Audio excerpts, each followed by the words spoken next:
Big boss Malayalam season 7 വന്ന ഒട്ടുമിക്ക മത്സരാർത്ഥികളും പ്രേക്ഷകരുടെ വിമർശനം നേരിടേണ്ടി വന്നവരാണ്. എന്നാൽ അധികം വിമർശനം കേൾക്കാതെ പുറത്തിറങ്ങാൻ പറ്റിയ മത്സരാർത്ഥിയായിരുന്നു രേണുസുതി. ബിഗ് ബോസ് വിന്നറായ അനുമോൾക്ക് പോലും വ്യാപക വിമർശനം വരുന്നുണ്ട്. എന്നാൽ രേണുസുതിക്ക് ജനങ്ങളുടെ പ്രശംസ ലഭിക്കുന്നു. ബിഗ് ബോസിൽ നിന്ന് ഇറങ്ങിയ ശേഷമുള്ള തൻ്റെ ജീവിതത്തെക്കുറിച്ച് സഹമത്സരാർത്ഥിയായിരുന്ന സരികയുടെ യൂട്യൂബ് ചാനൽ രേണു പറഞ്ഞ വാക്കുകളാണ് ഇപ്പോൾ ശ്രദ്ധ നേടുന്നത്.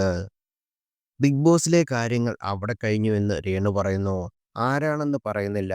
കഴിഞ്ഞ ദിവസം ഒരു മത്സരാർത്ഥി ഒരു ക്ലിപ്പ് ഇട്ടിട്ട് 2 കലിപ്പ് ചിഹ്നമിട്ട് മെസ്സേജ് അയച്ചു.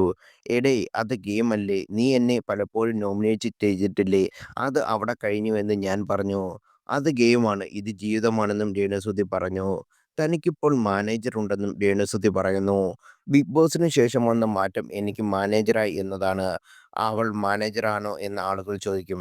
ഇന്ന് രേണുസുതിക്ക് അടിപൊളി മാനേജറുണ്ട്. കരീഷ്മ എന്ന പെൺകുട്ടി. നല്ല വിദ്യാഭ്യാസമുള്ള കുട്ടിയാണ്. എൻ്റെ കാര്യങ്ങൾ നന്നായി നോക്കുന്നു. ഇപ്പോൾ തനിക്ക് ടെൻഷനൊന്നുമില്ലെന്ന് രേണു പറയുന്നു. രേണുവിനെക്കുറിച്ച് സരികയും സംസാരിക്കുന്നുണ്ട്.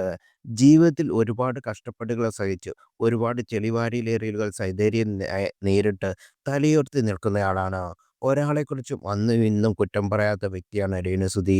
അവരെക്കുറിച്ച് 100 കുറ്റം പറഞ്ഞ ആൾക്കാർക്കെതിരെ ഒരു വാക്കുപോലും പറയാത്ത വ്യക്തി. നിവൃത്തികേട് കൊണ്ട് മാത്രം പോലീസ് സ്റ്റേഷനിൽ പരാതി കൊടുത്തു. അങ്ങനെയിരിക്കെ ബിഗ് ബോസിൽ കളിക്കാൻ താൻ തയ്യാറല്ലെന്നും സരിക പറയുന്നു. ഇത് രേണുവിനെ ഉയർത്തുന്നതിന് അഭിമാനമുണ്ടെന്നും സരിക വ്യക്തമാക്കി. ബിഗ് ബോസിലെത്തി ഒരാഴ്ച കഴിഞ്ഞപ്പോൾ രേണു എന്നോട് "സുധിച്ചേട്ടൻ മരിച്ചപ്പോഴുള്ള ഓർമ്മകൾ എന്നിലേക്ക് വരുന്നെടീ. ആ ഓർമ്മകളിൽ നിന്ന് രക്ഷപ്പെടാനാണ് ഞാനിതെല്ലാം ചെയ്തുകൊണ്ടിരിക്കുന്നത്. എനിക്ക് പേടി തോന്നുന്നു. എൻ്റെ പ്രേക്ഷകരുടെ വോട്ട് കൂടി നിനക്ക് തരണമെന്ന് ഞാൻ ആഗ്രഹിക്കുന്നു" എന്ന് പറഞ്ഞു.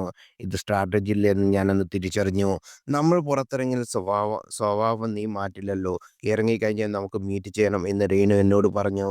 തിരക്കിലേക്ക് പോയിട്ടും എനിക്ക് തന്ന വാക്ക് മറന്നില്ല. കിട്ടിയ ഒരു ദിവസം എനിക്ക് വേണ്ടി മാറ്റിവെച്ചു. സുഹൃത്ത് ബന്ധത്തിന് രേണു നൽകുന്ന പ്രാധാന്യം അഭിനന്ദിക്കേണ്ടതാണെന്നും സരിക പറഞ്ഞു.